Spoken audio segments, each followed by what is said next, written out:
April 2023 book nook. It's a little random this month, but stick with me.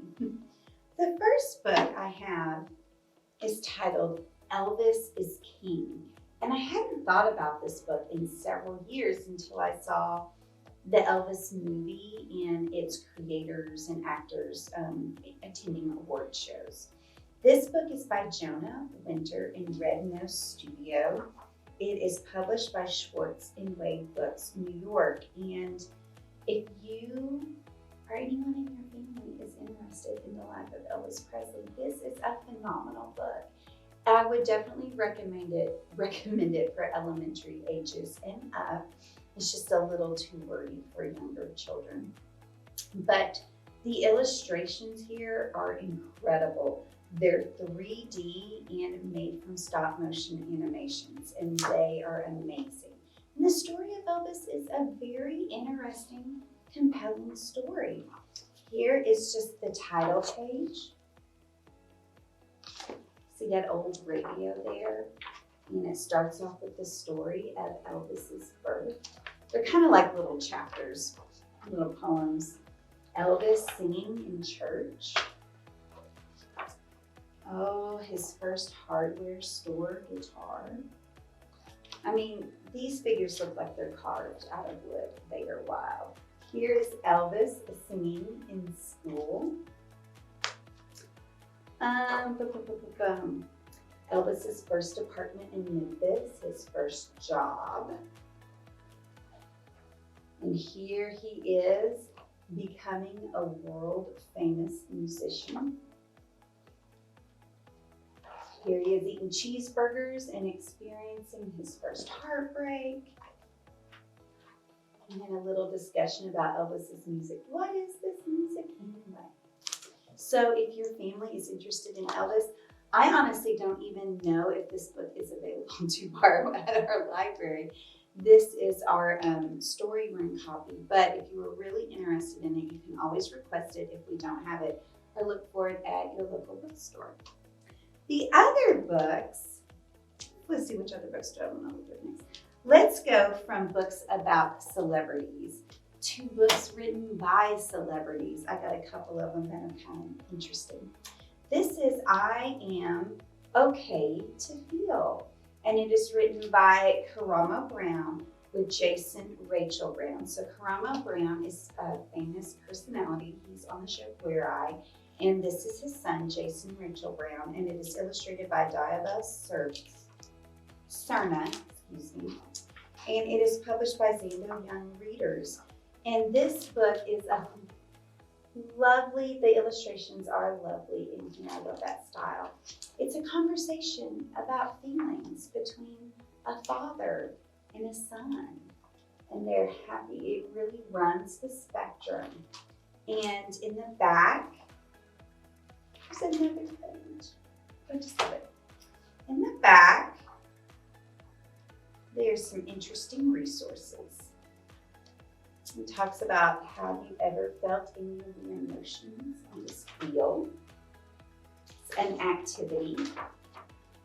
And a thoughts, feelings, and behavior cycle. And some ways to have conversations about feelings at home. And then again, a note from the authors. And it says, the quote at the bottom from Karamo Brown is, remember, you are okay to feel and heal. And just look at that. Oh, love that picture at the end. Now, the other book written by celebrities are written by Cara Menzel and Idina Menzel. And Idina Menzel is a famous actress or actor and a singer. She famously is the voice of Elsa in the Frozen movies. She is Elphaba in Wicked, the Broadway show. And I think that's going to be a movie too. But Loud Mouse, How a Little Mouse Found Her Big Voice is written by Idina and her sister Cara. And yes, they do spell their last name slightly differently. And illustrated by Jacqueline Sinquette. And this book is published by Disney Hyperion. And it's the story of a mouse who discovers her big, loud, powerful voice. And it has to deal with some of the implications of having such a big, strong, loud voice, and how to let that talent shine, but also how to cope with it so that you can keep good relationships with the people you care about. Talks about how Dee sings all the time, and she sings at school, and I love that her teacher loves big words in the story like symbolize and her and resounding. And I think her other teachers also like certain words. Yes, the word enormous, that's another one. Spectacular, tip top. Oh, and her music teacher really likes Italian words like fortissimo. So you have a little bit of vocabulary, a little bit of music education, and definitely some social emotional topics in here. And it does have a great ending. The other book that kind of caught my attention this week is titled The Kiss.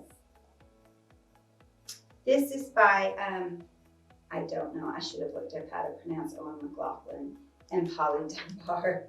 I do believe that McLaughlin is an Irish writer, which is why this pops up in a lot of books for March and St. Patrick's Day. But this is the lovely story of a tiger that is sleepy as can be.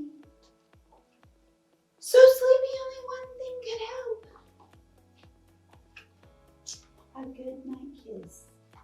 So Tiger goes around asking these other animals to give Tiger a good night kiss, but everybody's busy or somewhere else. I mean, this ostrich just puts its head right in the sand. But you get to the middle of the book and the tiger talks to the moon. And the moon says, I can't kiss you, but look, he's on his way. Daddy shows up. And now we're only halfway through the book. And turn the page. There's the kiss. Sorry, turn the page one more time. And there's a cute illustration. Then you turn it again.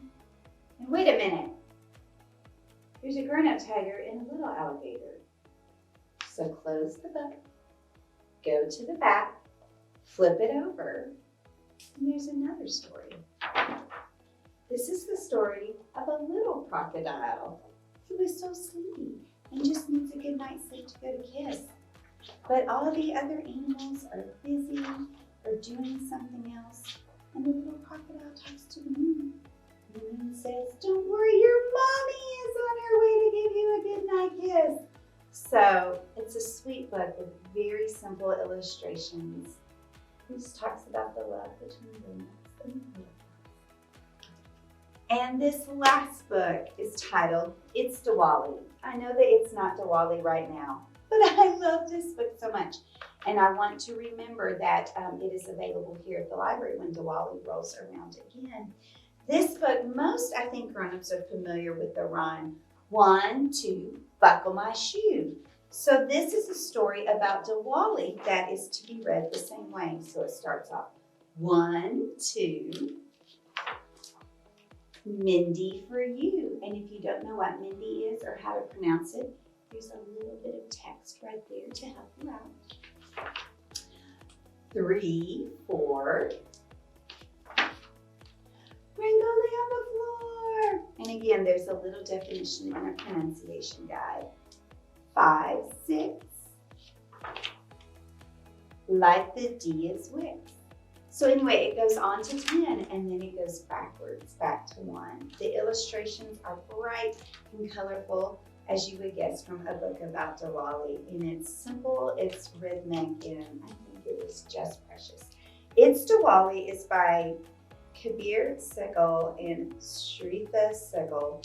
Let me see. It is published by Beach Lane Books and illustrated by Archana Srivasan. So we do have this in the library. If you're interested, come check it out. Those are all the books I have for April. I hope you find something you like at the library. If you're looking for something, can't find it, aren't sure what you're looking for, ask one of your librarians. We're here to help. We'll see you next time.